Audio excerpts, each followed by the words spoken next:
don't give in. Yeah. Miles and miles you will have been. Well, hello everybody, it's Suffolk Andy here today, and this is going to be a bit different to what I usually do. It's something I've been wanting to do for quite a while. I'm standing looking over this field for a reason. 61 years ago, a young 12-year-old girl body was found in this field. She's been strangled with her own scarf. Now, this crime has never ever been solved. It's the longest unsolved crime on Suffolk Police files. And then they got to the point where they opened it up a couple of 3 years ago and said, this is the last chance. So I looked at this over the years. I've been aware of this crime, and I've been thinking about doing a vlog for quite a while on this. It'll have to be sort of different places. Well, this is where it all ended for little Linda Ann Smith, was the 12-year-old girl's name. Now basically what we're going to do, we've come here to see where she landed up 4 days after she was abducted. Just disappeared off the face of the earth and landed up here 4 days later. Like I said, she'd been strangled with her own scarf. They say there was no sexual motivation at all.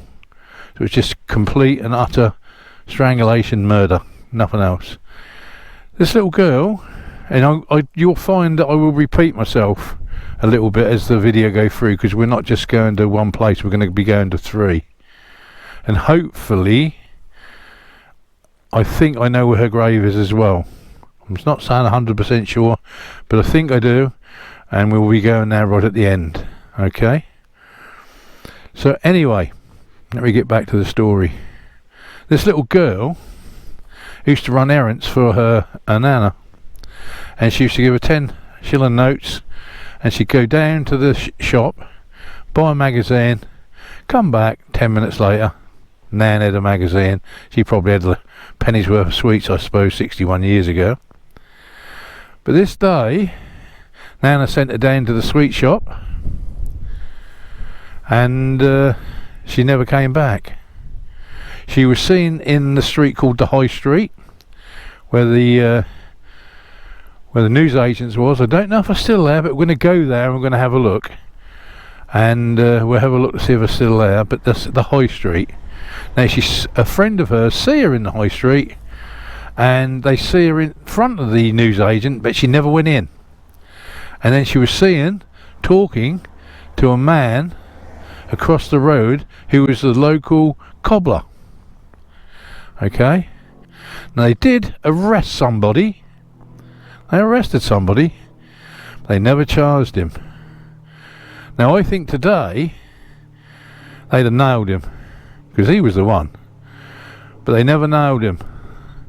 And I think that forensics and how they work today and everything else would have caught this evil man. And there is some people do say, even today, hey, you alright? Yeah? They're making a vlog, mate. Yeah, you're in it now.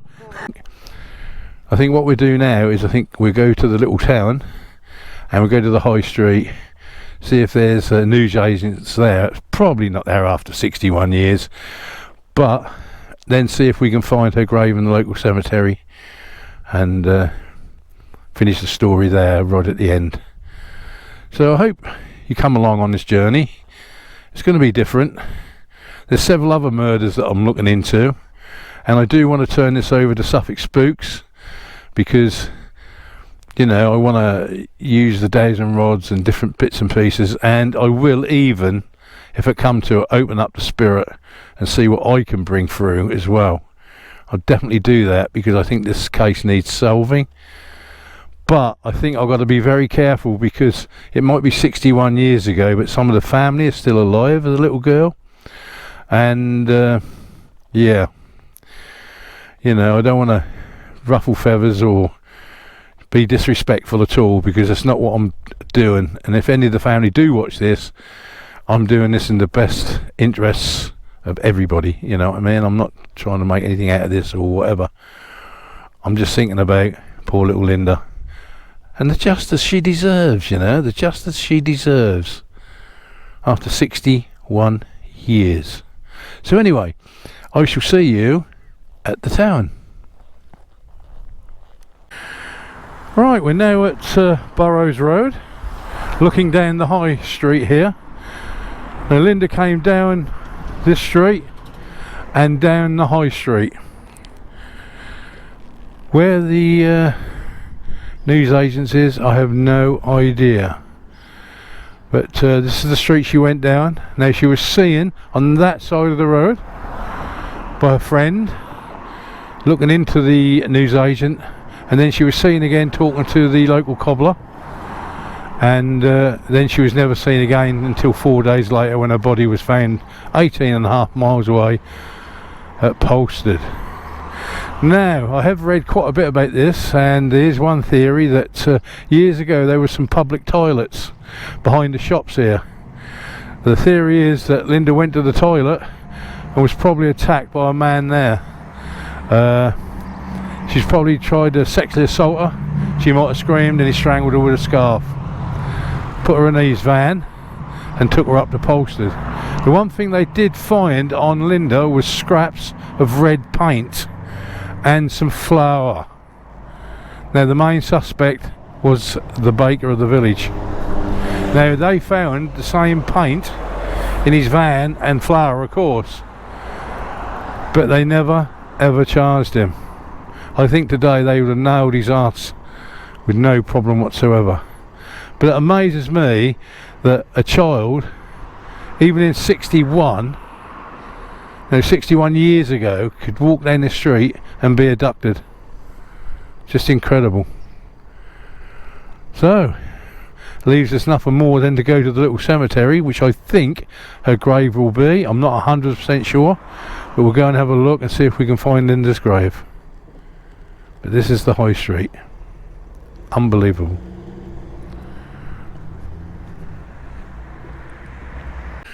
Right, we're now in the Baptist cemetery at Earls Cohen, and I've found little Linda's grave, so I'll take you to it.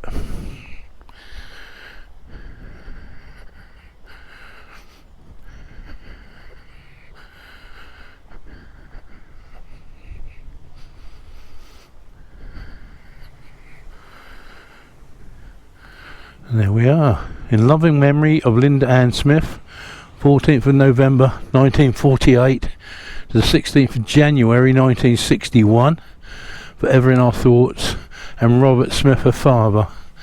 Now there's reports her dad took it very, very badly, which you would expect. That would be any father, you know, because we as fathers want to protect our children and make sure they're fine, and if something like this happens, I should imagine that Robert thought he'd let her down. I know exactly where it's coming from as a father myself, and you would, but he lived with it all his life, poor old sod, but he's in peace now and he's with his daughter now, so that pain is over for Robert. But for Linda, there's not really any justice, you know, but there is going to be justice, and that justice will be in front of God. The man who done this to Linda will have to face his maker one day, and at the end of the day it won't be good. He's going one way and he's never coming back. So that's the only thing I can say on this. The other thing, I find it really hard here today, because I've read about this story for several years now, and actually coming here for the first time and seeing Linda Ann Smith's grave has made me a bit emotional, really, because if she was still alive, she'd only be 6 years older than me. She'd probably just be in her 70s, just into her 70s. And she never had that chance at 12 years old, you know, so it would have been nice if Linda could have had some justice, but I don't think she's going to get it in this world. It will be in the next, and that is for sure. So with that, Linda, I leave you with the love of the Lord, the love of Jesus. You're in a far better place than us, and one day all your loved ones, your family, your mum, I think may be still alive, we'll all meet in heaven, and the chain will be together again. Rest in peace, my girl.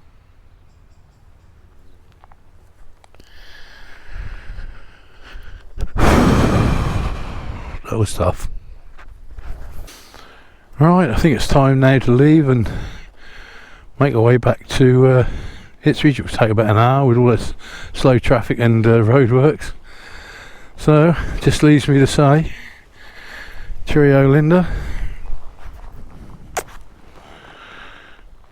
Goodbye, girl.